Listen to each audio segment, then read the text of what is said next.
Du Studio Love, accompagné de Silouane. Salut. Et Gabin. Hello. Et moi-même, Victor. Donc pour cette petite émission, on n'est pas tout seul, on a un invité de marque. On a Cécile qui est avec nous. Est-ce que tu peux te présenter ? Ouais, je suis Cécile Manchon, je suis sexothérapeute. Donc Ok. ça veut dire qu'en fait, je reçois en consultation. Donc je pratique comme un psy en fait, où les gens m'appellent pour prendre rendez-vous. Et quand ils sont en difficulté, on va dire dans leur intimité, on peut utiliser du langage explicite sur Twitch. Ouais, sexe, pub, tout ça. Ouais, c'est bon, c'est ok. Je pense que... Donc ouais, voilà. Donc quand ils ont des troubles de la sexualité, dans le top des consultations, des motifs de consultation, on va avoir les troubles du désir, et puis pour les femmes surtout, et puis pour les messieurs, ça va être toujours ce qui est trouble de l'érection, trouble de l'éjaculation, et puis tout ce qui est question de couple. Ok, ça marche. Et vous faites ça depuis combien de temps ? Je suis installée depuis un peu plus de 6 ans, je crois maintenant, ouais. Ok, pas mal. Et qu'est-ce qui vous a donné envie de faire ça C'est un sacré chemin, ouais. Ah ouais. Ok. Généralement, 18 ans, quand on te pose la question en termes d'orientation, tu te dis pas je vais faire sexo. C'est vrai que c'est lui assez spécial. Non, on peut lui rapporter vis-à-vis des parents et tout ça, mais non, c'est une reconversion professionnelle. J'étais travailleur social dans une première vie et j'ai fait 12 ans d'accompagnement auprès des personnes précaires. Et à un moment donné, il a fallu changer parce que, j'ai envie de dire, histoire classique, burn-out et tout ça.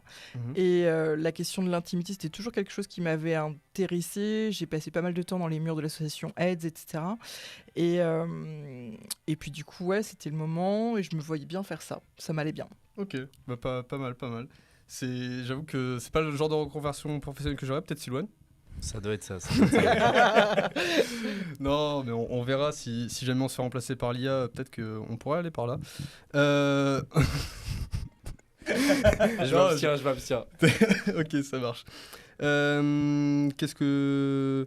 On peut passer à la première interview ? Ouais, très bien. Allons-y.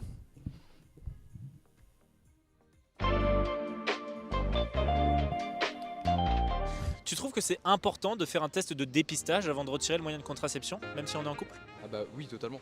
Enfin, moi je trouve que c'est un peu la base de l'éducation sexuelle. Enfin, c'est vraiment toutes les questions de maladie, de contraception, même d'apprentissage sur son corps et les tests de dépistage. Mais c'est important, c'est même fondamental pour savoir si on peut aller plus loin ou pas.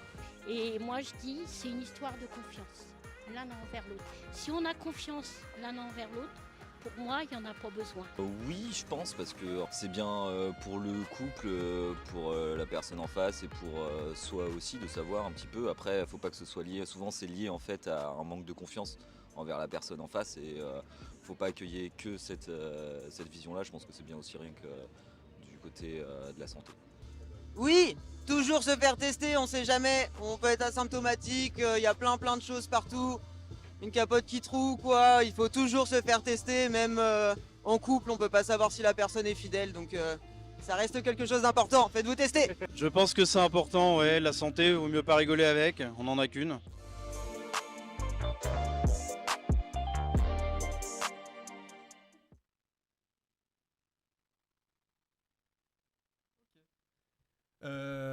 Le dépistage du coup, est-ce que déjà tout le monde s'est fait dépister ici Non, pas encore. Moi. Pas encore. Non. Pas encore. Non. C'est une sacrée expérience. C'est marrant.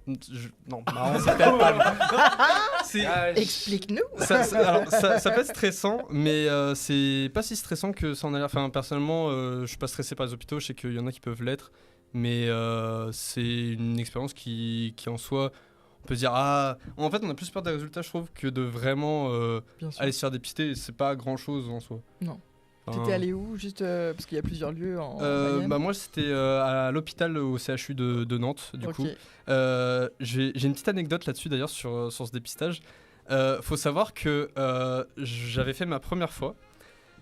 J'étais en route vers le concert de Damso. C'était le premier concert que je faisais de ma vie. J'y allais tout seul, j'avais 9% de batterie. Et avec mes 9% de batterie, je suis dans le bus. Et on me dit... au fait, j'ai peut-être la chlamydia, du coup, fais-toi tester. Ok, et bonne soirée. Mon téléphone s'est éteint juste après ça, je suis allé en concert, c'était très bien et j'avais pas la chlamydia. C'était une sacrée première expérience. En vrai, la chlamydia, c'est un peu le truc, entre guillemets, basique dans les trucs MST, genre.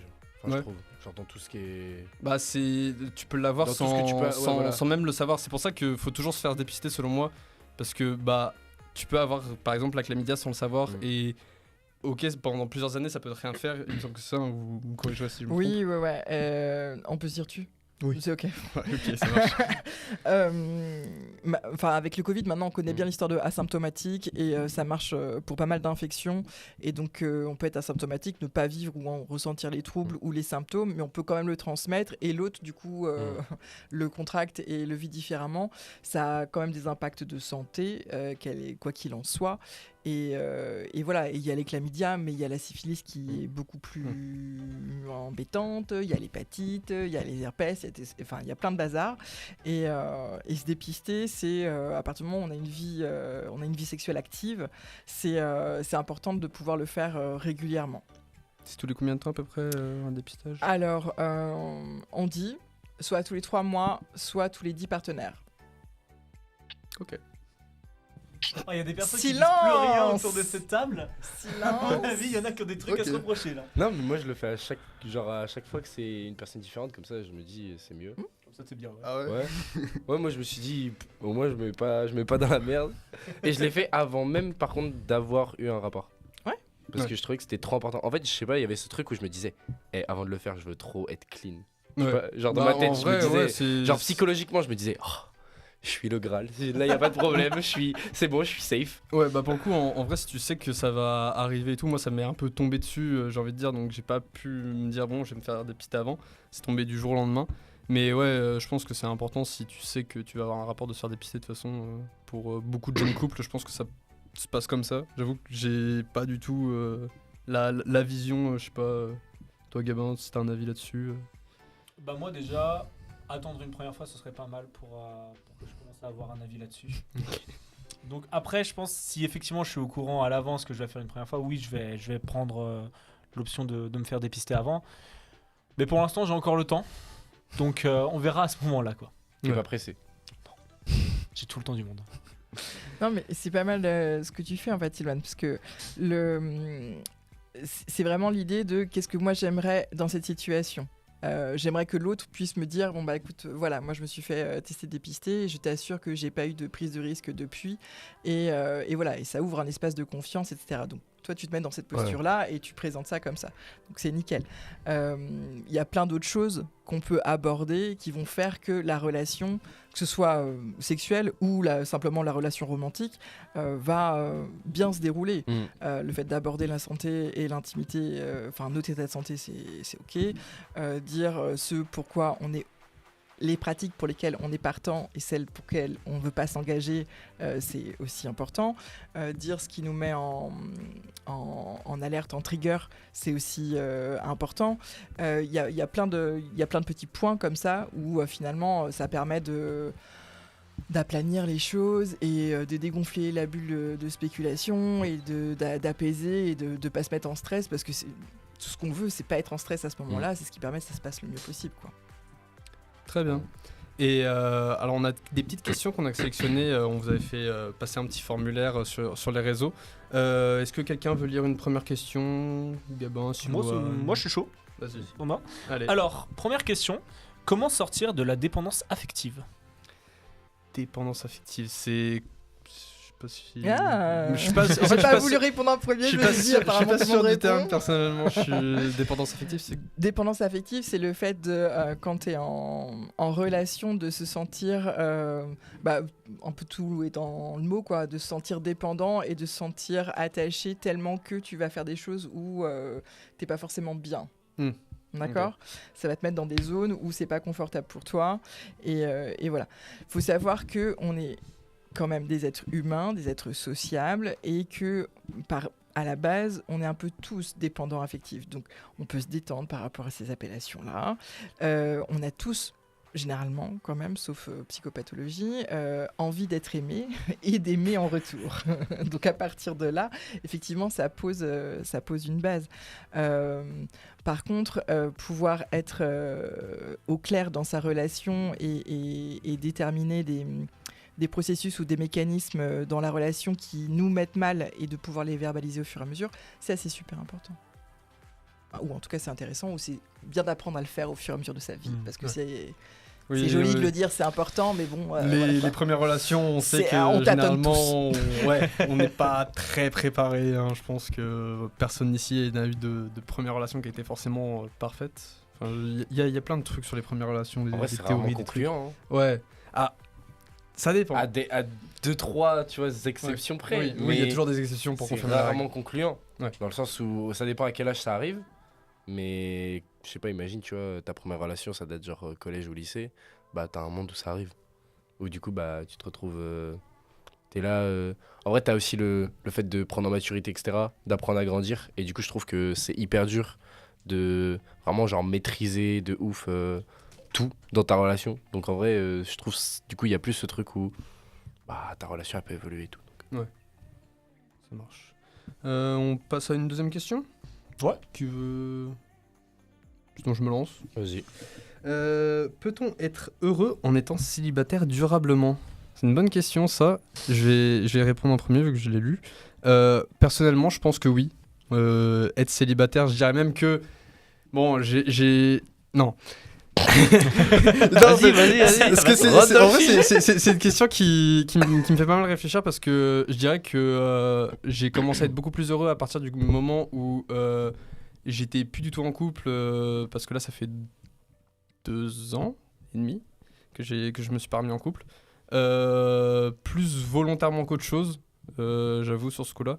Et ça m'a apporté beaucoup de choses. Et encore à l'heure d'aujourd'hui, pour moi, il faudrait que j'ai pas être dans une relation, ça ferait que je mettrais certains freins, par exemple, et je me sens plus heureux en étant seul pour l'instant. Personnellement, c'est comme ça que je le vois. Donc pour moi, oui, on peut clairement être heureux en étant célibataire. Le couple, c'est plus du bonus. Enfin, je sais pas ce que vous en pensez, mais pour moi, c'est plus du bonus. Donc ça rajoute au bonheur, mais le bonheur, il faut qu'on l'ait d'abord seul. C'est ce que je dirais. C'est ça. Ça fait très bien lien avec la dépendance affective, ce qui était abordé avant, parce que à partir du moment où tu t'aimes toi-même, si on fait les choses très simplement, t'as pas besoin de l'autre pour te sentir bien. D'accord ? Et du coup, à partir du moment où tu sais que tu peux remplir ta jauge d'estime de toi tout seul, bah, du coup, c'est une charge en moins pour l'autre. Ouais. Il n'est pas responsable de ton bonheur. Et ça, c'est quand même plutôt chouette quand on peut le vivre. C'est ce que je disais sur les relations au lycée. Tu vois, genre, je trouve qu'à ce moment-là, on n'est pas apte à 100% s'aimer soi-même et tout. Et je trouve, bah, tu vois, il y a déjà ce truc. Est-ce que tu fais le choix de te mettre en couple en te disant, ouais, ça va durer 6 mois et après, bah, next ? Ou est-ce que tu fais le choix de te mettre en couple en te disant, si je m'entame une relation avec toi, ça veut dire que je me considère apte, à genre vraiment aimer, et surtout apte à vraiment genre faut que ça dure, genre je me mets pas en couple par un claquement de doigts ou quoi. Donc déjà il y a ça, et après sur vraiment le fait de, je trouve ouais, une fois que tu t'aimes toi-même, t'as ce truc, t'es pas dépendant du coup de la personne, mais en plus tu peux beaucoup plus facilement donner. Genre parce que du coup tu te dis bah même si je reçois pas forcément constamment, bah en fait je m'auto-suffis aussi, donc ouais, il y a ce côté bonus en fait. Ouais. Et clairement un petit truc que j'ajouterais personnellement, c'est que s'aimer soi-même, ça fait qu'on devient aussi beaucoup plus facile à être aimé en retour.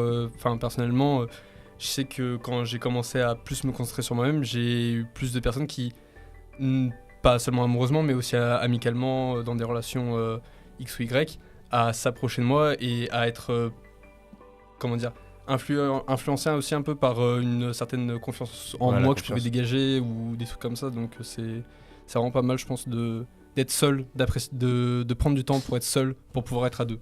Ouais. Ou à plus. Ouais. Il y a des types de relations un peu extravertis comme ça. Je vais même rajouter un petit truc. J'ai jamais été en couple, donc j'ai jamais vraiment eu ce besoin d'être en couple. Et ça, c'est vrai que ça joue quand même énormément de pas encore avoir connu ça. Donc pour certaines personnes, bien sûr, c'est largement différent. Il y en a qui ont absolument besoin de quelqu'un d'autre. Moi, j'ai de la chance de pas être dans ce besoin-là, donc j'ai pas à être dépendant de quelqu'un. Et ça me permet aussi justement de plus prendre sur moi, de plus me concentrer, etc. Donc c'est pas une mauvaise chose de jamais avoir été en couple ou de juste pas être en couple à l'heure actuelle, quoi. Tu sais qu'avec ça, dans ma vision, je me dis t'as la maturité pour que genre la première personne que tu vas rencontrer, ça sera potentiellement la dernière. Parce que du coup tu auras genre le bagage même genre entre guillemets cérébrale pour beaucoup mieux assimiler les choses, etc. Ouais, et puis tu vois tes amis forcément passer par certaines choses, te confier certaines choses, et du coup ça peut être pas mal. C'est beaucoup de ça, je passe totalement du coq à l'âne, mais on a des... Comme vous pouvez le voir à ma droite, je sais pas si vous les voyez, on a des petits verres qui nous ont été donnés par le centre de service santé étudiant de Laval. Donc avec divers moyens de contraception et moyens de se faire plaisir, entre guillemets, c'est du lubrifiant, il me semble.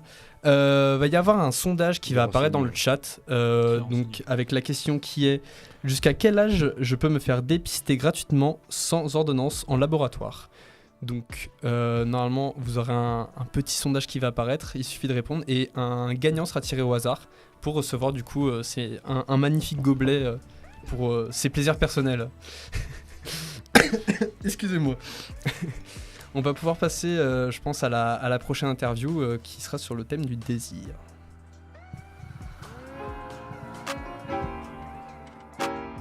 Alors première question, qu'est-ce que vous pensez des gens qui n'ont pas ou plus envie de sexe? Est-ce que c'est normal pour vous?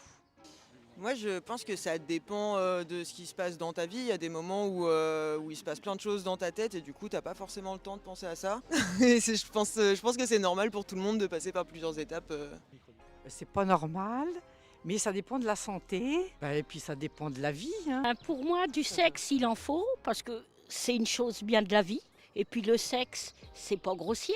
Ça dépend des gens, effectivement. Il y a des gens pour qui c'est pas une priorité, tout simplement. Enfin, les gens, ils font ce qu'ils veulent et s'ils n'ont pas forcément envie de sexe ou plus envie de sexe, ils discutent avec leur partenaire. Moi, je n'en pense rien tant qu'ils nuisent à personne. Chacun est libre de faire ce qu'il veut dans la vie tant que ça nuit à personne.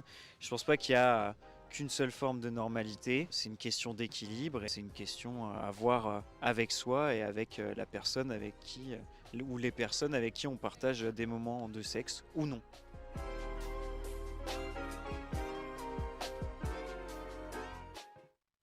Et donc, alors, je sais pas s'il y en a qui veulent réagir directement à chaud. Moi, je sais que le truc que j'ai remarqué un peu avec cette interview, c'est qu'on a beaucoup, en fait, deux catégories de personnes. On va avoir les personnes âgées et les personnes jeunes, parce que clairement, soyons d'accord, c'est un sujet auquel nous, on est, je pense, plus quand même sensibilisés, ces histoires de personnes qui peuvent être asexuelles ou ne pas vouloir avoir de sexe. Je sais pas si vous en avez déjà rencontré, si vous avez déjà... J'en ai quelques-uns dans mon entourage et c'est vrai que vivre avec tout ça, prendre tout ça, du coup, plusieurs types de personnalités différentes par rapport du coup au désir, c'est pas dur à vivre, mais c'est très intéressant, je trouve. La vision que les différentes personnes peuvent avoir en fonction d'un seul et même sujet, c'est ultra intéressant à chaque fois. Surtout quand les personnes sont assez ouvertes, on peut facilement en parler et ça c'est ultra bien, c'est ultra cool. C'est chouette.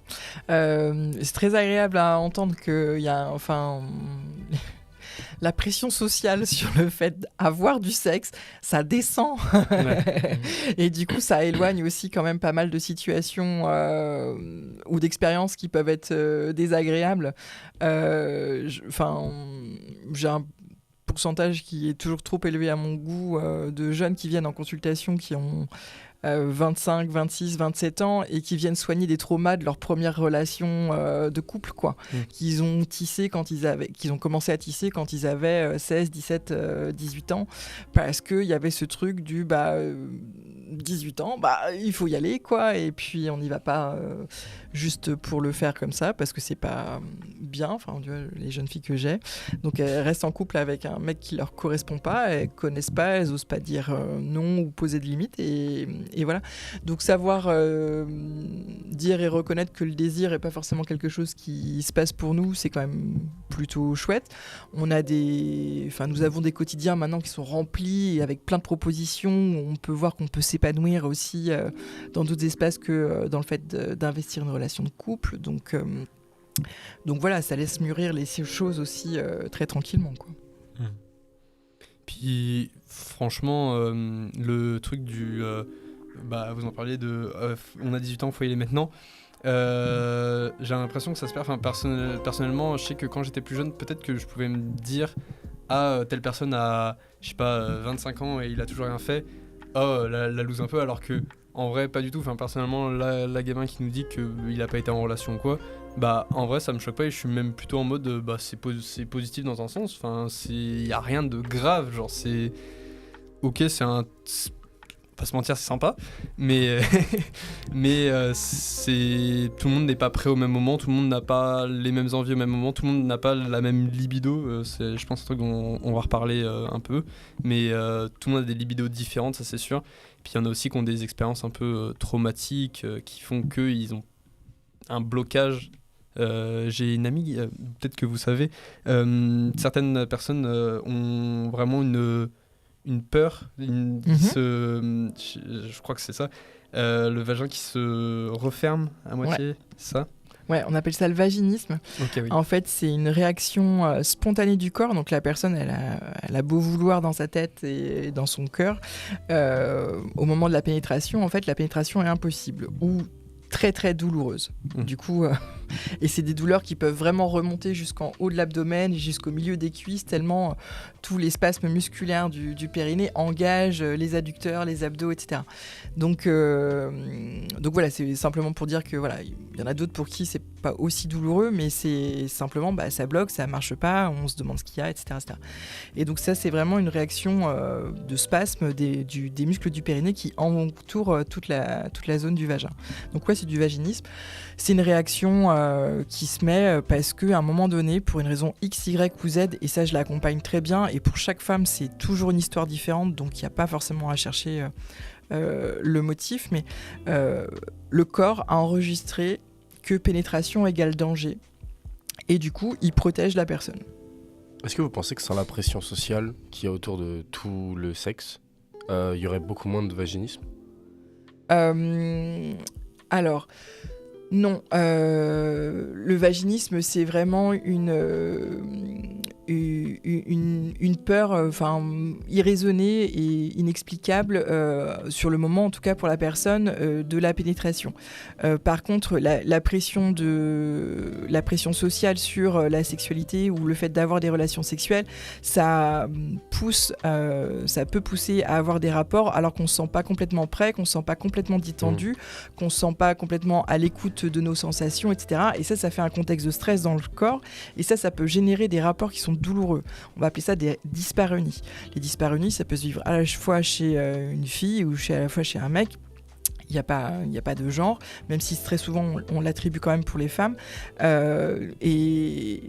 Cette sensation de crispation fait que ça ne va pas être aussi simple, aussi fluide, parce que l'excitation ne va pas pouvoir se mettre en place. On ne va pas forcément laisser tout le processus du corps de faire son job. Quoi. Ok.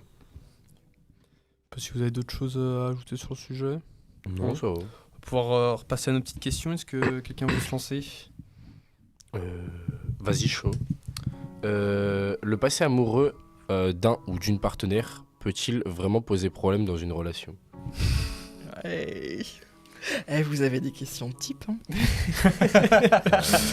Moi j'en ai des trucs beaucoup plus... Enfin mais bon, très bien, ok, go. Tu veux y répondre ? Je sais même pas quoi y répondre, mec. Parce que si on parle purement d'un passé amoureux, ça voudrait dire genre... est-ce que la personne elle a fait des choses dans ses anciennes relations qui m'ont dérangé, genre que du coup ça me déplairait ? Je pense que si je prends la question en mode est-ce que son passé genre pourrait me déranger dans ma relation actuelle, je pense ça dépend, hein. Ça dépend de ce que c'est. Bah moi je vais plus ça dans le sens par exemple les personnes croyantes souvent veulent une personne qui est vierge, qui n'a rien fait et qui ne fera rien avant le mariage par exemple. Ou alors par exemple il y a certaines personnes en ce moment il y a tout le truc sur les réseaux sociaux du body count, toutes ces personnes qui veulent quelqu'un qui n'a pas eu X partenaire parce que si elle a eu X partenaire, et bah je vais être vulgaire mais en gros l'entrée est un peu trop grande genre, alors que enfin pas du tout. Mais tu vois, moi c'est plus dans ce sens-là que je voyais, parce que en soi dans les relations amoureuses, vraiment dans les sentiments, bah c'est... Oui, pour moi oui, savoir comment la personne a pu traiter son ex par exemple, c'est quelque chose qui peut être quand même assez cool à savoir, hein. Parce que bon, il y a des détraqués un peu partout. Est-ce que tu peux relire la question ? C'est le passé amoureux d'un ou d'une partenaire peut-il vraiment poser problème dans une relation ? Oui, et on ne peut pas toujours en être conscient. Je fais du lien avec ce qu'on disait tout à l'heure. Une première relation qui a été traumatique, la personne va se dire je change de partenaire, ça se passe bien, je me sens bien, etc. etc. Et pour autant, finalement, ce qui s'est vécu dans une première histoire va avoir des séquelles dans le comportement ou dans la façon d'aborder. Oui. Tu vois, elle va être trigger sur des comportements ou des choses où il va réagir à des choses où, si ça avait été sa première relation, il ou elle n'aurait pas réagi. Donc ça va impacter parce que c'est un continuum en fait. La personne elle vient enrichie de ses expériences précédentes. Donc ça peut forcément ça a un impact. On navigue et je vais même aller plus loin. Quand on est en couple aussi chacun avec les histoires de nos parents respectifs. Est-ce que vous voyez où je veux en venir ? Oui. D'accord ? En thérapie de couple, on dit souvent que sous la couette, il n'y a pas 2 personnes, il y en a 6. Alors, ça refroidit tout le monde. Ouais, vu comme ça pas que je sache, mais après, ça se trouve. Non. J'ai très d'y penser. Ouais, c'est clair. Non, mais c'est simplement pour dire que quand ma façon de relationner fait que je le fais avec mon disque dur. Mon disque dur, il est constitué de ce que j'ai reçu comme éducation et de la façon dont j'ai vu mes parents être en couple, etc., etc. Alors bien sûr, j'ai pu m'imprégner de plein de lectures, d'expériences, etc. Mais j'ai quand même ce logiciel de base là et je fonctionne avec ça. Et l'autre aussi. Et donc du coup, ça matche pas. Ouais. Et puis on peut avoir aussi certaines attentes par rapport à l'autre personne, par rapport au couple qu'on peut avoir avant. Telle personne faisait ça, cette personne ne fait pas ça. Ah du coup c'est que c'est quelqu'un de toxique ou quoi. Enfin c'est clairement finalement je repense côté amoureux. Oui, c'est clair que personnellement je pense que ça joue. Bien sûr. C'était très intéressant. T'as parlé de body count direct. Il y a eu un roulement d'yeux de ce côté-là. C'était très drôle à voir. Mais c'est une horreur parce que de ce que j'ai vu, il y a généralement un parallèle entre le body count féminin et le body count masculin, quoi.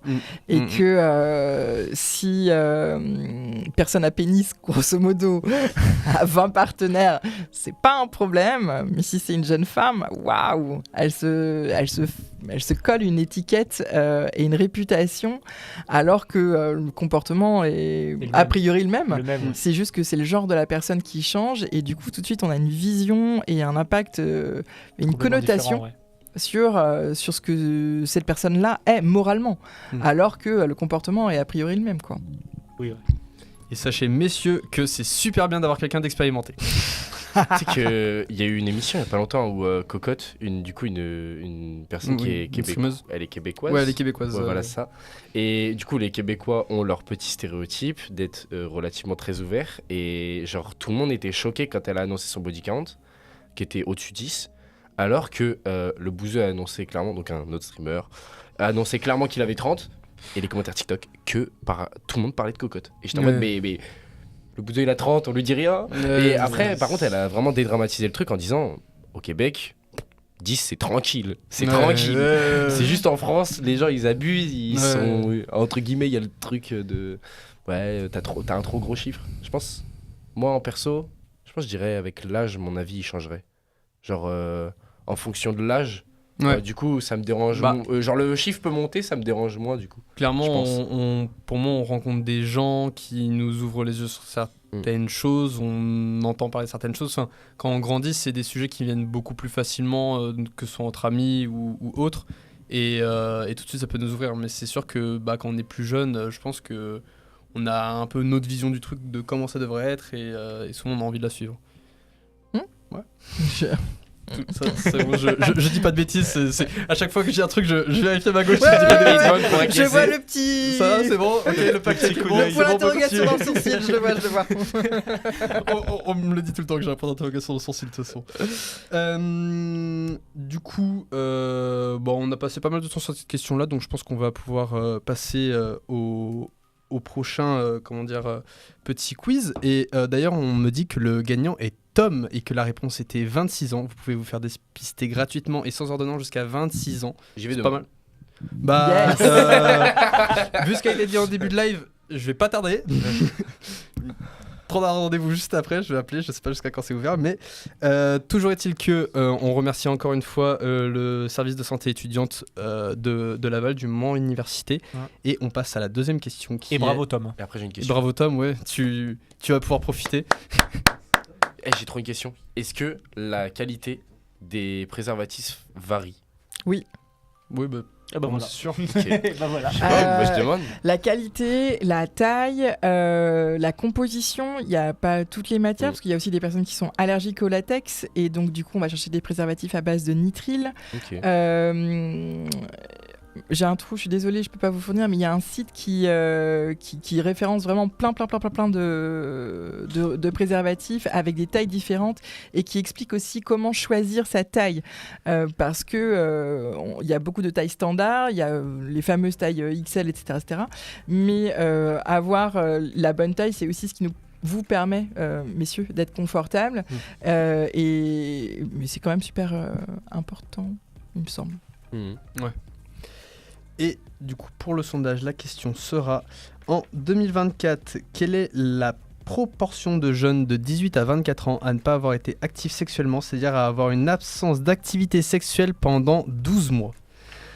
Ça, c'est de la question. 3 propositions, ouais. 5%, 28% et 40%. Donc on vous laisse, normalement le sondage a dû apparaître dans le chat et on vous laisse répondre. Et on verra le gagnant tout à l'heure. Toujours les mêmes lots, il me semble, à gagner. Donc un des 3 petits verres qui est à ma droite. Et on va pouvoir passer à la prochaine interview.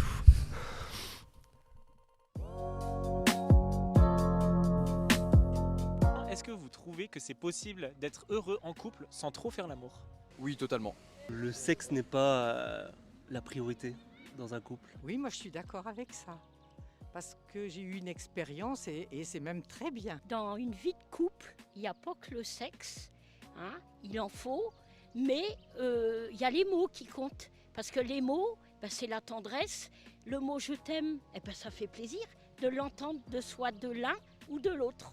Et encore une fois, c'est une question de priorité. Hein. Il y a des couples où il y a besoin de 90% de ça, et il y a des couples où c'est plus le fait de faire d'autres choses ensemble, de construire sa vie, et c'est pas forcément par rapport à ça.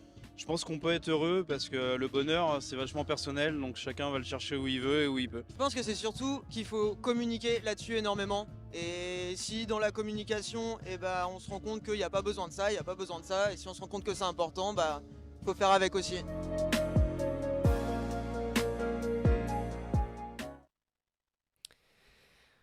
Question intéressante, qui veut réagir en premier Comme ils ont dit, hein, ça dépend des gens, je pense. Hein. Ouais, clairement. Et des couples. Et des couples. Ouais, clairement. Parce que du coup, en fait, on sait tous maintenant qu'un être humain est individuellement unique.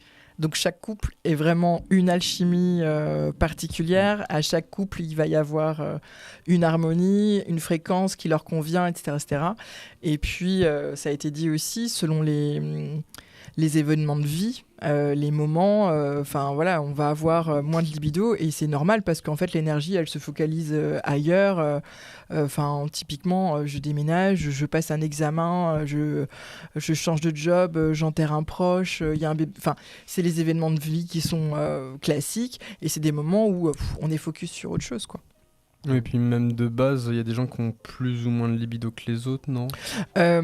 Oui, alors ce truc-là, il varie aussi beaucoup en fonction de son état de santé. Ça a été dit tout à l'heure dans un micro-trottoir, mais typiquement une personne qui... on est assez tous d'accord pour dire qu'en fonction de l'âge, on ne va pas forcément avoir le même élan à 16 ans qu'à 80 ans. Quand on est une femme, selon la phase du cycle où on est, on ne va pas avoir le même élan, on ne va pas avoir envie des mêmes choses.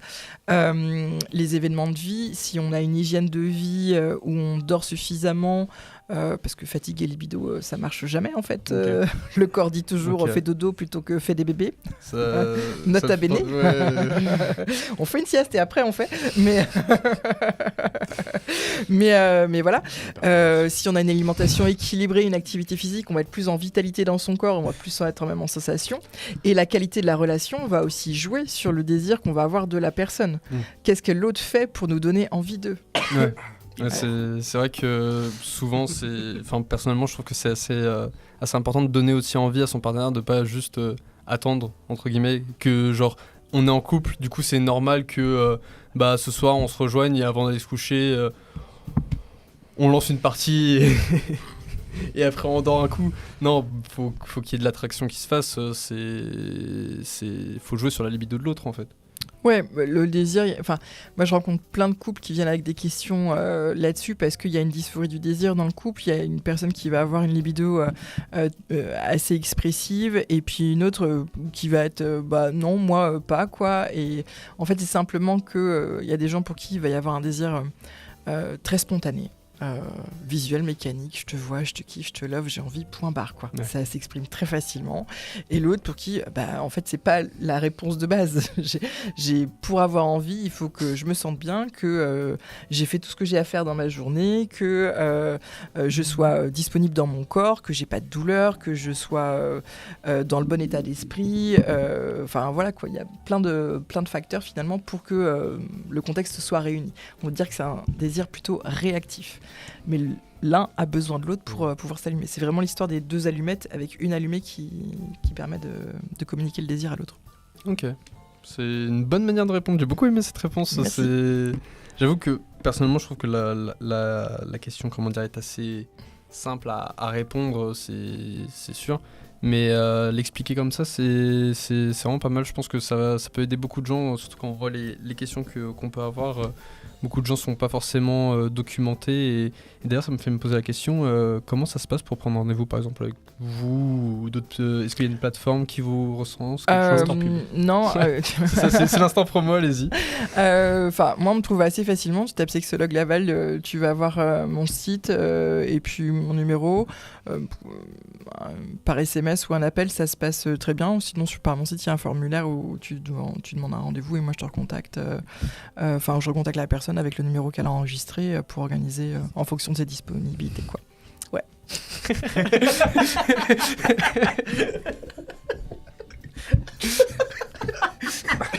Ah là. On n'est pas en HTML, là c'est un petit site en CMS. Tu sais que j'étais en train d'y penser aussi, j'étais site internet, j'ai vu formulaire, HTML, PHP, ok c'est bon, j'ai vu tout plein est prêt. de trucs. Il faut pas oublier qu'on est en MMI, nos bases reviennent toujours. Horrible, mec, c'est horrible. Mais surtout quand jamais de la vie j'aurais pensé comme ça avant de rentrer dans cette formation. Ouais, tellement.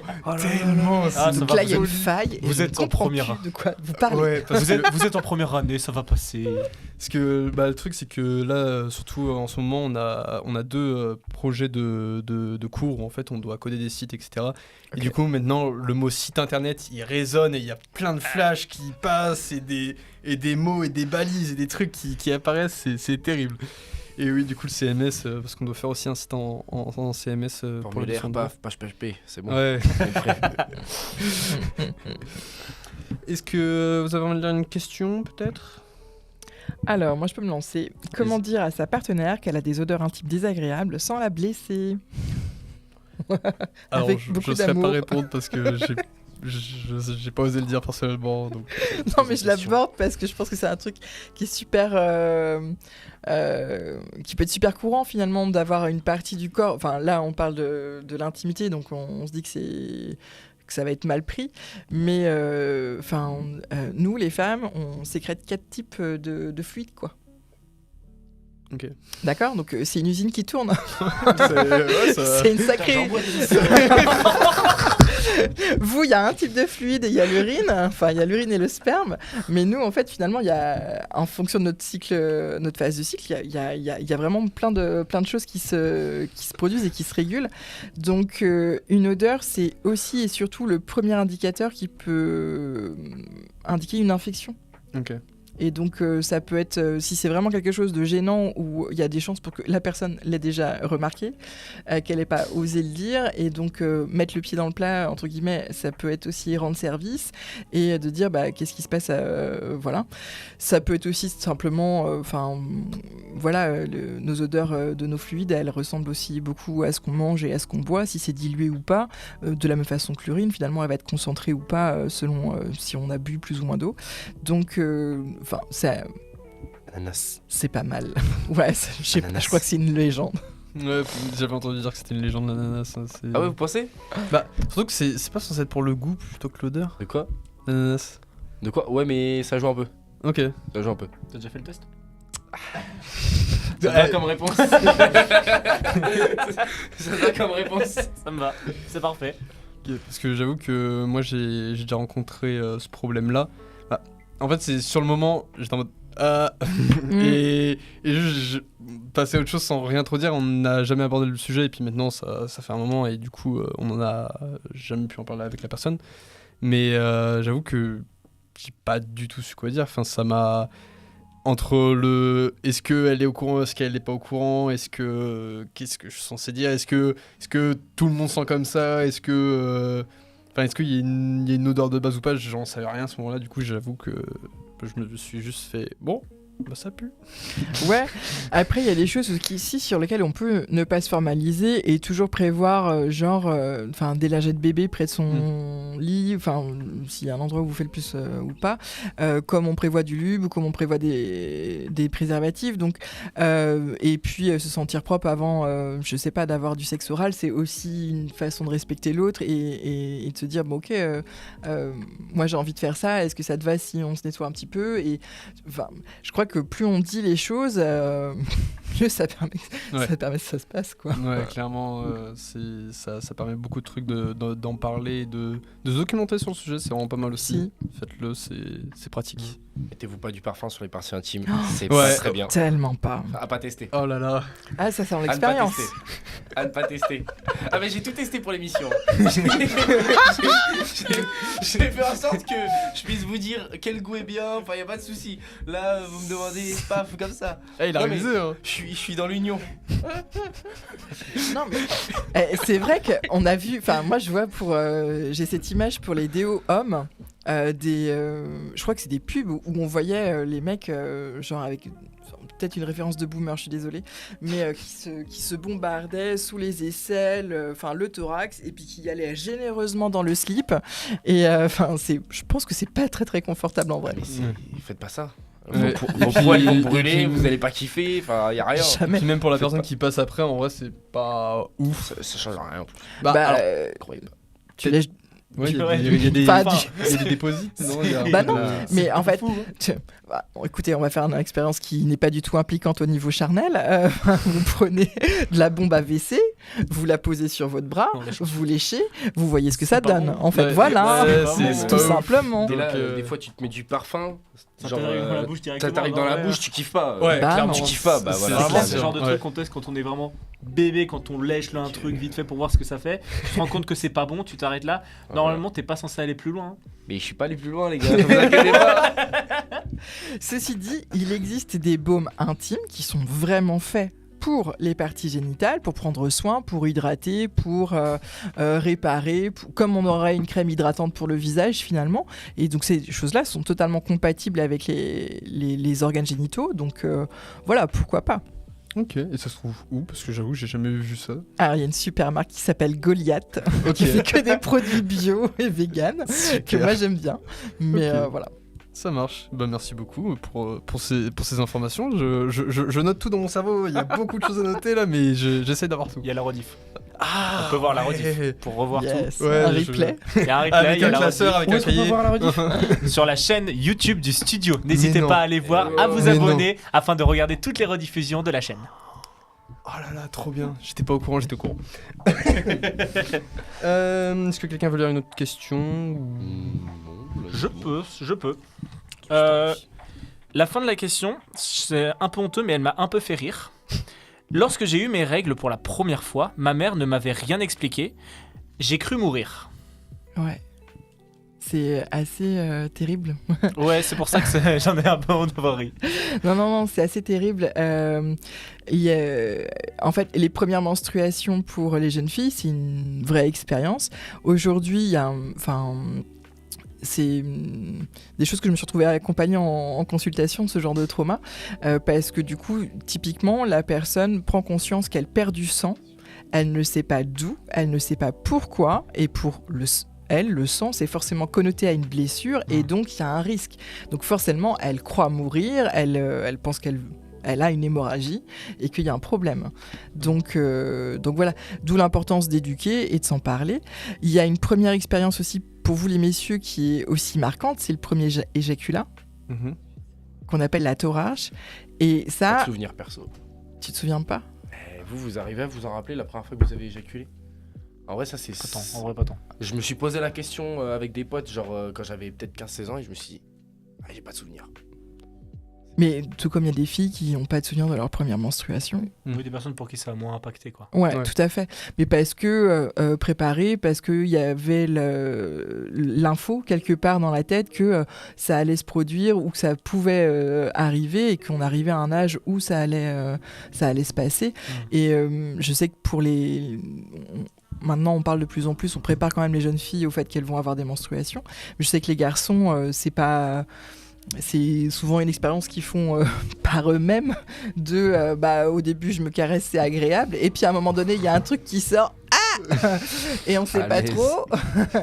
Ou alors le fait de se réveiller dans un drap où il y a eu un éjaculat pendant la nuit, et donc du coup on est profondément inconfortable parce qu'on ne sait pas si c'est de l'urine. Enfin voilà, il y a plein de choses comme ça où c'est important d'en parler, parce que plus c'est dit, c'est toujours le même principe.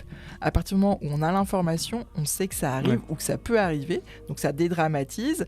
On en parle, on s'en parle, on change les draps et puis tout se passe bien, quoi. Ouais, j'avoue que perso, ça... En fait, dans ma tête, je suis en mode, tout le monde, c'est ça. Mais après, peut-être que j'ai traîné sur Internet un peu trop jeune et que du coup, je savais certaines choses que je devais pas savoir. Mais personnellement, c'est pas... Enfin, j'ai pas été choqué. C'est, je pense pour ça aussi que je m'en souviens pas. C'est que... Ça veut dire que t'avais vu une éjaculation avant de voir la tienne ? Non, juste, je savais que ça devait se produire. Ok. Voilà, c'est plus dans ce sens-là. Non, je n'en avais pas vu à cet âge-là, en tout cas. Ok. Du tout. Ça va ou... Ouais, tranquille. Mais non, mais pour le coup, sur la question, j'avoue que c'est difficile. Enfin, c'est... De notre POV, on est 3 garçons, donc les menstruations, ça nous touche pas beaucoup. Non, pas trop. À moins qu'il y ait quelque chose que je sais pas, hein, mais... Non. Mais ouais, c'est clair que du sang, ça doit être assez choquant à voir. C'est... Enfin, parce que du coup, c'est... le fait de perdre du sang, c'est associé tout simplement à l'idée d'une blessure. Et si la jeune fille n'a pas l'information que, à un moment donné, ça va se produire, que dans son sexe, il y a une zone qui va permettre à une évacuation de sang qui, en soi, c'est pas un volume énorme, hein. Je pense que sur un cycle complet, on doit perdre l'équivalent de 8 cuillères à soupe. Ok. D'accord ? C'est pas... Enfin voilà, quand on... C'est quand même pas mal. Je me dis 8 cuillères sur un cycle complet, donc sur plusieurs jours. Pour moi, c'était plus... Ouais, mais tu remplis un bon verre quand même. Ouais, mais sur plusieurs jours. Oui. Enfin, normalement. Ça va. Donc, moi, je trouve pas ça si choquant que ça. Ouais, donc voilà. Mais quand la première fois que ça t'arrive, en fait, t'as du sang entre les jambes, t'as inondé tes vêtements, tu sens que... C'est assez marquant si t'es pas préparé ou que t'as pas ce qu'il faut vers toi ou qu'on t'a pas donné l'information. C'est assez choquant, mais... Et puis du coup, c'est mon Dieu, qu'est-ce qui se passe, quoi. Et peut-être aussi le fait d'apprendre que plus tard, ça va se reproduire. Oui. Ça peut aussi beaucoup jouer, quoi, non ? Ben, c'est là que c'est important d'éduquer, en fait, et de s'en parler. Et je sais pas si dans vos entourages, vous avez des petites sœurs ou des petites cousines ou des choses comme ça, ou si vous savez que ça va arriver dans la vie d'une jeune fille, mais de s'en parler et d'être le rôle du cousin ou du grand frère un peu détendu sur la question, ou à qui on peut poser ces questions-là, c'est toujours utile parce qu'on ne sait pas quel espace de parole il y a pour un enfant avec ses parents, qui sont souvent les premiers interlocuteurs. Et puis, effectivement, une jeune fille, on dit qu'à peu près à 12 ans, les menstruations arrivent. Ça va lui arriver à peu près une fois par mois jusqu'à pendant 40 ans, quoi, jusqu'à ses 52 ans. Et puis après, ça va être 40 ans de ménopause. Et voilà, quoi. C'est la moitié de sa vie, plus de la moitié de sa vie. Ok. Et on va pouvoir découvrir qui a été le gagnant du sondage précédent. Et c'est Soria. Alors, on vient de me préciser un petit truc, mais donnez vos coordonnées sur Instagram, s'il vous plaît. Contactez le studio, dites salut, c'est moi, j'ai dit que c'était 28%. C'était quoi ? Oui, parce que la réponse c'était 28%. Oui, la réponse c'est 28%, mais on va rappeler la question. La question c'était en 2024. Quelle est la proportion des jeunes de 18 à 24 ans à ne pas avoir été actifs sexuellement, c'est-à-dire avoir une absence d'activité pendant 12 mois ? C'était 28%. Donc on félicite Soria encore une fois. Et on va pouvoir passer, comme vous voyez, il y a 3 verres, donc il y a 3 questions. Donc, 3e sondage. En 2024, quelle est la proportion des gens à avoir évité une activité sexuelle pour regarder une série, scroller sur les réseaux sociaux ou jouer aux jeux vidéo? Ah ouais. Vous avez déjà... Enfin, t'as 3 propositions. Un petit Valo au lieu de... Ouais, bah... En vrai, t'es là, t'es à une game de passer, je sais pas, diamant, un truc genre... Je peux comprendre. Enfin, perso... C'est vachement précis quand même comme situation. Non, c'est pas si presque. C'est mon rêve. Est-ce que ça t'est déjà arrivé, Siwan? De pas faire pour jouer aux jeux vidéo? Pour scroller. Ouais, pour scroller, c'est quand même quelque chose. C'est que l'addiction à scroller, c'est fort. Je suis sur le PC, ça me propose et je fais... Ah zut, je viens de lancer une partie. Oui. Mince. Ouais. Mais du coup, tu vois, je me régénère pour être plus performant après. Ouais, bah oui. En fait, c'est un peu du mindset. Oui, tu te prépares, mais après, du coup, t'es pas performant sur la game. Il y a le problème. Ouais, non, je suis resté focus sur la game. Malgré des tentatives de déconcentration, mais je suis resté focus sur la game. Gamer avant tout. Esprit Kaizen. Exactement. Esprit Kaizen, il faut rester focus. Bah, du coup, c'est un peu l'inverse de l'esprit Kaizen parce que c'est censé être déconnecté. C'est vrai. Je suis très premier degré. Trop. On va pouvoir passer à la dernière interview sur le sujet de l'orgasme. Pour toi, l'orgasme, c'est vraiment important à chaque fois ou pas forcément? C'est quand même plus sympa quand il y en a un. Après, on peut trouver du plaisir comme tout le temps quand il n'y a pas d'orgasme. L'important, c'est quand même de discuter et que ça ne soit pas toujours un orgasme masculin et qu'on oublie l'orgasme féminin. Le meilleur des solutions, c'est quand même d'en discuter. Bah, pas forcément.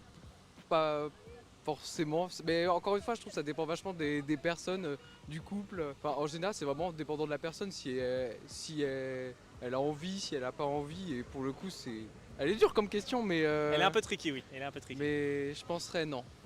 Bah, c'est l'objectif. C'est comme si on travaille et qu'il n'y a pas de salaire à la fin, c'est un petit peu frustrant.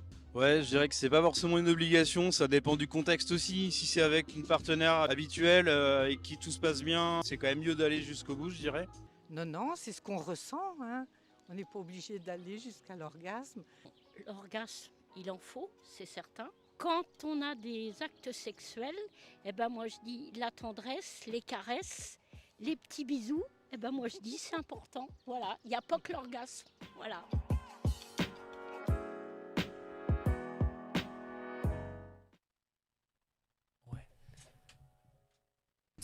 Et ouais, on était en train de parler de ça, mais nos petites mamies qui sont vachement accros sur le sujet, enfin accros. Elles étaient inspirées. Oui, bah quand on était en micro-trottoir, c'est vrai, c'est les premières personnes qu'on a interrogées et on s'attendait pas à ça, mais à chaque question, les deux, elles avaient beaucoup de choses à dire, elles avaient beaucoup de trucs à dire et c'est vrai que c'était très chouette, c'était très intéressant. Et c'était trop bien d'avoir eu ce point de vue différent par rapport surtout à la tranche d'âge qu'il y a entre les deux et de voir aussi les différences qu'il y a entre leur génération et les autres générations qu'on a interrogées un peu plus tard où c'était plus où il y avait vraiment des points de vue différents et quelquefois on était même surpris. Ouais, bah pour le coup, personnellement j'étais très surpris surtout de la facilité avec laquelle elles abordent les sujets et elles disent les termes. Vraiment, ça c'est ce que on pourrait se dire que c'est un peu plus tabou pour eux ou quoi, qui se retiendraient sur le sujet, mais pas du tout. Ouais, donc c'était intéressant. Je trouve ça pas étonnant, tu vois. Ah ouais? Ouais, mec, j'ai l'impression en fait, il y a le truc avec les personnes genre plus âgées où... Ouais, ils en ont vu tellement que... Certains, ils sont à l'aise, hein. Certains, ils sont à l'aise. C'est vrai qu'il y en a, ils sont à l'aise. Un peu trop. Mais bon. Et c'est surtout l'idée que si on leur pose pas la question, ils en parlent pas. C'est vrai. Et du coup, là, vous avez franchi le pas de leur poser la question et du coup, vous avez été surpris, mais effectivement, ils ont des choses à dire et ils sont probablement plus détendus sur la question que... que quand ils avaient 20 ans. Faut juste lancer le sujet, quoi. Après, c'est beaucoup plus simple, quoi. Soyez curieux, allez parler aux personnes âgées aux alentours de chez vous. Peut-être qu'ils ont plein de trucs à raconter. C'est des gens qui ont pas vécu forcément beaucoup que de sexe. Ouais, tout. Vous pouvez leur parler de trucs peut-être plus... Enfin, voilà, quoi. En vrai, je préfère demander à quelqu'un que je connais pas plutôt que demander à quelqu'un de ma famille. Ouais. Enfin, imagine, je sais pas, mon grand-père, il me raconte une anecdote. Je sais pas... Mentalement, c'est dur. Ouais, mentalement c'est dur un peu. Je sais pas, je le vis mal, je pense. Mais du coup, sur la question de l'orgasme, est-ce que c'est important alors, moi, je vais donner mon point de vue là-dessus. Alors, tu me corrigeras, pardon, si je me trompe. Mais personnellement, je suis traité avec des antidépresseurs. Et j'ai entendu parler par beaucoup d'amis, etc. Et j'avoue que je le ressens peut-être un peu, que ça freine à l'éjaculation, que ça personnellement, depuis que je suis sous traitement, j'avoue qu'il n'y a rien eu. Et alors, faut détraumatiser aussi la chose parce que beaucoup de gens pensent que c'est le truc à atteindre alors qu'en vrai c'est plus le bonus à la fin. Et souvent c'est plus du côté féminin qu'on va dire ça et du coup moi personnellement j'ai ce point de vue là où c'est moi qui suis en mode bon je suis fatigué, passe autre chose, viens on va regarder une série parce que là j'en peux plus. Il y a plusieurs questions dans ta question. Oui, j'avoue que il a bombardé. Du coup, il y a l'idée du le chemin peut être plus important que la destination. Ouais. D'accord. Quand on vise une destination, c'est sympa de vérifier qu'elle est partagée. Et que s'il y a un des partenaires qui s'écoute soi et qui laisse l'autre en plan, voilà, et ça peut très vite arriver parce que la capacité pour un homme d'être entre le début de l'excitation et puis l'éjaculation, c'est 2 minutes 30 à peu près. Donc, allez, 5 minutes, d'accord. Vous êtes jeune. Et la femme, on est plutôt sur une moyenne de 16-17 minutes. Donc, il peut très très vite y avoir un décalage entre le moment, entre le plaisir de l'un et de l'autre. Donc, être attentif au plaisir de chacun, de toute façon, c'est quelque chose d'important. Le traitement, ça va avoir un impact sur le côté sensitif du corps, sur la détente aussi, sur l'anxiété. Donc du coup, effectivement, il y a aussi cette histoire de éjaculation et orgasme. Pour les garçons, assez vite dans l'apprentissage, il y a quelque chose qui est associé. Et quand à un moment donné dans la vie, probablement pas à votre âge, toi peut-être un peu du coup dans ce que tu vis, ça se dissocie. Je se dis, qu'est-ce qui se passe? On peut éjaculer sans orgasme, ou alors on peut orgasmer sans éjaculer. C'est bizarre.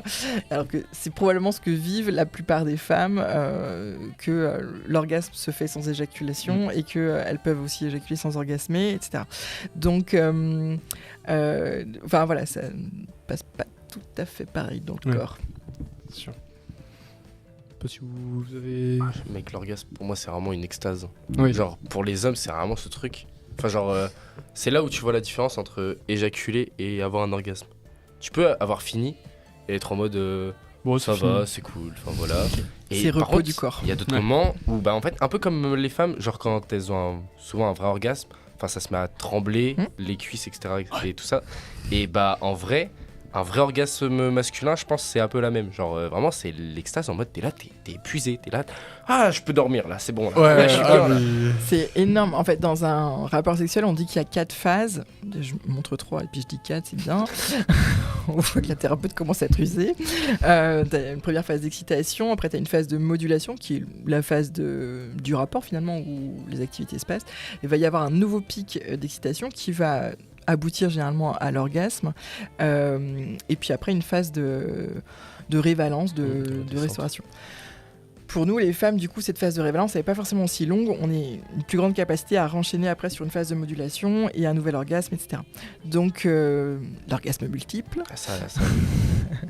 Et l'orgasme, c'est vraiment cette multitude de réactions dans le corps qui est liée à un pic d'excitation qui va effectivement générer des spasmes musculaires, une vasodilatation des vaisseaux sanguins. Donc, il va y avoir du chaud, il va y avoir de la transpiration. Et il va y avoir ce shoot d'hormones dans le cerveau, de l'endorphine, de la sérotonine, enfin un pur kiff qui explose, un petit feu d'artifice à l'intérieur. Et donc effectivement, ce truc-là, quand il se passe, c'est assez... en termes de sensations, on sait qu'il y a eu un truc de différent là. Oui, parce qu'en soi, on peut apprécier, éjaculer et avoir apprécié le truc. Mais je trouve, par exemple, en donnant, et bah on peut se rapprocher plus facilement de l'orgasme d'une certaine manière. Enfin, moi je sais que genre quand je fais et que je vois la personne qui kiffe, bah d'une certaine manière, genre ton cerveau il est en mode de t'es bon mon gars, vas-y continue.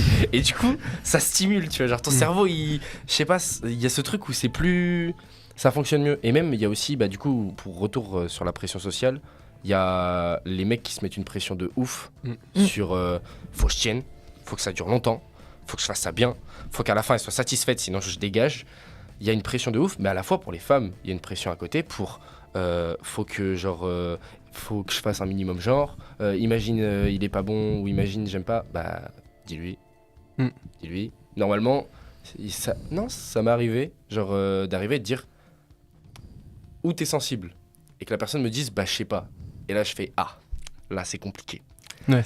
Là c'est vraiment le dossier, quand là t'es là tu te dis putain merde. C'est pour ça que ça peut être cool enfin, il y a certaines personnes avec qui on va avoir plusieurs rapports, souvent c'est la personne avec qui on est en couple, et ce qui est bien avec ça en fait c'est de commencer à connaître la personne, savoir ce qu'elle aime et qu'est-ce que je peux faire pour que le rapport soit mieux pour nous deux en fait. Et ça c'est trop cool, quand on commence à vous connaître, c'est là que c'est incroyable. Ouais. Et quand tu parlais des pressions sociales, ce truc des mecs qui se disent faut que j'arrive à lui donner un orgasme ou quoi, et bah c'est marrant parce que du coup moi j'ai eu la situation comme ça, mais à l'inverse où après un rapport la personne m'a demandé mais t'as pas fini, est-ce que c'est quand même bien ou pas? Oui, c'est quand même très bien, c'est pas moi je m'en fous. Il y a une pression de ouf hein. Ouais. Et en fait le truc c'est que du coup quand c'est l'inverse qui se passe et que c'est le garçon qui ne finit pas, et bah en fait moi personnellement j'ai remarqué que la personne en face se demande s'il y a pas un problème, si ça a pas été mal fait ou quoi. Non, y a pas de souci, tout le monde n'est pas pareil. Clairement. C'est le truc qui va vraiment dans les deux sens. Ce qui est fou, c'est que le fait que le partenaire masculin se foute une pression comme ça, c'est le meilleur moyen d'être à l'encontre totale de ses objectifs. C'est qu'il y a un truc qui est vraiment tout bête pour faire l'amour, c'est je fais quelque chose, j'ai un toucher, une caresse, un baiser, on s'en fout, enfin, truc très simple. J'observe en face ce que ça produit, et si c'est bon, bah, je reproduis ou j'augmente ou je déploie. Et si c'est pas bon, j'apprends et du coup je change. Et c'est vraiment le truc du être à deux, et c'est là que le processus que tu décrivais il est extrêmement vertueux. C'est quand le plaisir de l'autre stimule mon plaisir à moi, et là il y a vraiment un truc qui circule à deux et qui peut vous emmener tous les deux loin. Les finalement, dans l'extase. Qui donne le plus de plaisir. En vrai, c'est trop bien. C'est un vrai match. C'est pas mal. Si les gars pouvaient être comme ça, les points, mec, c'est un terrain de tennis. Si tous les conflits pouvaient être comme ça, en mode c'est moi qui vais te donner le plus, tu vas voir, tu vas être trop content. Mais en vrai, si la sexualité était une performance, il y aurait des JO. Donc, enfin. Mais il y a aussi, je trouve, pour les filles, où des fois, du coup, il y a ce blocage où il y en a qui se refusent d'avoir des sensations, parce que comme vous avez dit, il y a vraiment où c'est le corps qui refuse. Il y en a d'autres où c'est un peu genre dans la tête, où elles ont ce truc non, faut pas que je montre que j'aime bien, parce que après il va prendre la confiance, après il va changer de comportement, ou même des fois ça peut être de la peur en mode après il va moins bien me respecter ou quoi que ce soit. Et moi je trouve ça du coup d'une certaine manière ça peut être dommage, parce que du coup c'est souvent le petit signe qui fait que le mec peut se dire ok, là ce que je fais c'est bien. Et du coup, je trouve ça dommage. Mais même, en général, la communication dans le sexe, c'est vachement effacé. La communication partout. Mais c'est rude, hein, parce que très souvent, pour ces jeunes femmes-là, c'est la question à l'intérieur, c'est de quoi j'ai l'air. Et on revient au truc du body count, etc. Mais c'est de quoi j'ai l'air, à quoi je ressemble, et il faut que ça... Enfin, je veux pas paraître pour une salope, hein, pour dire les choses crûment. Enfin, oui, voilà. Mais... Fais du bruit. Ouais. Mais et puis, du coup, tout l'intérêt de pouvoir parler de sexualité en dehors de la situation. D'accord ? Quand on est dans un endroit où il n'y a pas d'enjeu, pas quand on est assis au bord du lit finalement, parce que là il y a déjà de l'enjeu, ça va ou ça peut se passer, mais déjà parler de sexualité c'est une façon d'aborder les choses, d'aborder nos statuts sérologiques, d'aborder ce qu'on aime ou ce qu'on n'aime pas, notre niveau d'expérience ou ce qu'on voudrait expérimenter, et puis plus on a d'infos l'un sur l'autre, plus on est en capacité d'avoir une expérience qui soit positive finalement. Et le fait de s'autoriser à avoir des sensations, parce que du coup la question de l'orgasme, en creux, ça pose aussi la question de l'anorgasmie. Les personnes qui n'arrivent pas ou qui ne vont pas jusqu'à ce seuil d'excitation ultime qui est l'orgasme. Enfin, je dis ultime que si tu as un but à atteindre, mais qui a un pic. Et il y a vraiment ce truc du... parce que ça peut être très déroutant à ressentir aussi, de sentir ce truc qui monte. Et ça fait quoi si ça va plus loin ? Et toujours cette question en creux de à quoi je ressemble, qu'est-ce qui va se passer, de quoi j'aurai l'air, et puis mon Dieu, je vais perdre le contrôle sur mon corps. C'est ça le but. Et bah ouais. C'est ça le but. Perdre le contrôle sur ton corps. Il y a des gens pour qui ce truc-là est super compliqué, quoi. Très insécurisant. Tu me l'as tendu. En parlant de tout lâcher, et tant qu'on est sur la question de l'orgasme, j'ai une petite anecdote à raconter si ça vous dit. Alors juste avant, celle-là il l'a teasée avant l'émission, il nous l'a bien teasée, elle a intérêt à être bien. Et tu nous parles de tout lâcher. Ce n'est pas la mienne directement, puisque c'est celle d'un ami.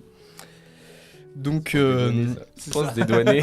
C'est un pote. Non, c'est vraiment pas la mienne, mais vous allez voir, c'est terrible. Donc, ce monsieur rencontre une madame dans une boîte de nuit. Ça se passe bien. Elle lui dit, si tu veux, on peut aller chez moi et continuer finalement ce rapprochement qui commence. C'est ce qu'elle veut. Voilà. Ils font leur truc, et puis au bout d'un moment, la demoiselle dit au monsieur, bah, j'ai un petit kink, j'ai un petit plaisir perso. J'aimerais que tu prennes un bout de tissu, un chiffon, quoi que ce soit, et que tu te le rentres dans ton orifice arrière. Bon, il s'est pas trop posé de questions. J'aurais posé des questions personnellement, mais pourquoi pas, tu sais, c'était peut-être la misère, peut-être que ça allait pas bien en ce moment, bref, pas de questions de poser, allez hop, tac. Au moins il a écouté son partenaire. Ça c'est sûr. Mais au moment... et aussi elle lui avait demandé de la prévenir quand il allait... comment dire ? Ouais, quand il allait lâcher la sauce, quoi. Ouais. Et du coup, en même temps, au bout d'un moment, il dit bah là, je vais lâcher la sauce et tout. Elle fait ok. Il lâche la sauce. Au même moment, elle retire d'un coup sec le bout de tissu et il se défecte dessus. Suite à quoi, la personne se roule dans les excréments du monsieur parce que la demoiselle était scatophile. Ok, ben donc là, on a derrière le plateau, on a aussi des cadreurs. Ils sont sous le choc. Ils ont la tête entre les genoux. Voilà, c'est limite, ils se roulent par terre. Ah, l'anecdote est géniale, mec. L'anecdote, elle est folle. Mec, c'est que pour moi, ça, c'est un mythe. Pour moi, ça arrive. Pour moi, c'est lunaire. C'est un mythe. Parce que tu me dis, bon, t'aimes bien les pratiques en mode attaché ou des trucs comme ça. Ok, tranquille. Tu me dis, t'aimes te rouler dans de la merde. Je suis choqué. Ah oui, non, mais il y a des gens qui ont des kinks très particuliers, hein, clairement. Ils peuvent avoir genre... Mais en vrai, j'aimerais trop les rencontrer et les inviter sur le plateau en mode... ça donc alors attends, ça veut dire là tu kiffes, mais genre ça te donne un orgasme. Genre en mode... Et ça c'est ton prime là. Ouais. Mec, incroyable. C'est... J'avoue que... mais quand il m'a raconté ça, j'étais... scotché, mais genre... j'ai bien fait de la tease. Elle était bien. Elle était bien. Ah ouais. Comment lui il s'est senti? Ouais. J'ai pas tous les détails, l'anecdote s'arrête à ce moment-là. Je pense qu'il avait pas envie d'en parler plus que ça en même temps, ça se comprend. Mais c'est super particulier, tu vois, t'es dans une relation intime et du coup, elle lui a pas dit ce qui allait se passer, il a été surpris. C'est une agression sexuelle en soi. Bah ouais, voilà, il y a un truc où t'es utilisé aussi pour le plaisir de l'autre. Le maximal de l'intimité, tu vois. Ah oui, bah là c'était très intime. Très intime. On a tout exploré. Ah waouh. Ouais, c'est quelque chose. Mec insane. Intéressant. Se dire c'est kink avant. Ouais, c'est pas mal. C'est kink avant. En vrai, ça fait aussi partie des trucs qui sont tabous. Hein. La scatophilie ? Non, non. Ça aussi, en l'occurrence, oui, mais non, même en général, je trouve les fantasmes. Ouais. Genre, ça se fait quand tu t'entends bien avec la personne et tout, mais genre, tu vois, je trouve il y a ce truc. Ouais, c'est quoi ton petit fantasme et tout ? Genre, tu vas te dire les trucs les plus basiques, mais il suffit que t'aies un truc extravagant. tu vas te retenir de le dire parce que tu vas être en mode ah, ça va me juger, c'est sûr. Ah, il y en a, ils sont vachement ouverts. Il y en a qui sont à l'aise. Ah, ils sont Évidemment. vachement Je ouverts. viens de sentir une vibration dans ma poche, je sens qu'il m'a envoyé un message. Alors, je lui ai demandé avant de raconter l'anecdote, ok. Je lui ai dit ouais et tout, est-ce que je peux raconter l'anecdote Il a dit masterclass. Il a dit ouais. Il y a un truc sur les fantasmes assez à voir, parce que je crois qu'il y a une question qui tourne sur le fait de se les dire ou pas en couple. Les fantasmes, si on reprend vraiment une définition très basique, c'est une idée en image qui est stimulante. Ok. D'accord ? C'est vraiment une situation, quelle qu'elle soit, ça peut être un dessin animé des bisounours, on s'en fout, mais du coup, qui, dans l'imaginaire de la personne, va créer une stimulation érotique, une excitation. On n'est pas tous câblés pareil. Ouais. Il y a des fantasmes qui sont très mainstream ou courants. Le premier fantasme masculin, je vous le donne en top, c'est le plan A3. Ah ouais, Ah ouais ? Ah, c'est pas fou. Ça Ah m'étonne ouais pas. Ça m'étonne pas du tout. Ça m'étonne pas. Ok. Ouais, c'est enfin Bah, il y a un truc. mais avec que deux femmes du coup, ça Oui, m'étonnerait pas, je pense. généralement c'est ça. ouais, Ouais. je pense plus. C'est ça, c'est le truc Ok. qui Ou en quête de sort sexualité. vraiment Dans... capable d'en satisfaire une. En Imagine si tu dois en satisfaire deux. et surtout les voir les deux interagir entre elles. Enfin bref. Tu vas être un Et tout pilote, ce qui va avec. faut arrêter. C'est pas parce que c'est une idée qui est stimulante pour soi que dans la réalité, Ça c'est quelque chose qui va l'être. Mm. Puisque du coup, dans l'imaginaire, tout est parfait. Mm. Tout est fluide, tout est nickel. C'est comme de rencontrer une idole en vrai. Tu vois, est-ce que la personne va te correspondre ? C'est comme La limite de de l'artiste. voir l'adaptation en film d'un livre que tu as lu. Enfin voilà, il y a toujours ce gap-là. Partager, c'est vraiment un niveau d'intimité que je trouve assez important. Le fait de se partager ses fantasmes. C'est pour ça que je dis on n'est pas obligé d'aller jusqu'au fait de le dire. Déjà, si en plus on sent qu'on peut potentiellement être jugé, ce qui est un truc assez féminin, de dire bah voilà, si moi je rêve de ci ou de ça, qu'est-ce qu'on va penser de moi ? Est-ce qu'on va penser que c'est une autorisation à, alors que pas du tout, c'est une idée qui est stimulante pour elle. Donc voilà, c'était mon petit truc sur les fantasmes. C'est un truc qui revient régulièrement. Ouais, je sais que personnellement j'ai pas de truc trop ouf, donc quand on me demande je suis en mode bah je sais pas, on se tient la main. Non, je rigole, mais Parce qu'en vrai, je trouve à la fois ça s'améliore et à la fois ça se dégrade avec les réseaux. Genre, les gens deviennent de plus en plus ouverts, mais à la fois pas trop. En fait, tu veux pas paraître bizarre. Ouais, c'est grave dur. En fait, vu qu'il y a un jugement constant avec la génération Z, genre notre génération, bah en fait, tu te permets de dire des choses, genre sur les réseaux, maintenant quand même les gens sont vachement à l'aise, mais à la fois, bah dès que ça va être genre dans la vraie vie et devoir genre le dire, et encore plus facile, genre le dire sur les réseaux, mais après l'assumer en vrai, comme c'est facile, tu chauffes quelqu'un par message, mais par contre après, bah mon grand, faut assumer là.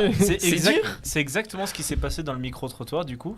Les personnes plus âgées ont pas trop eu de difficultés à aborder ces sujets-là. Mais par contre, quand on est allé voir les jeunes, on s'y attendait pas. Parce que nous, dans notre tête, on se dit, bah, c'est bon, les jeunes, ils sont un peu plus à l'aise sur ce niveau-là.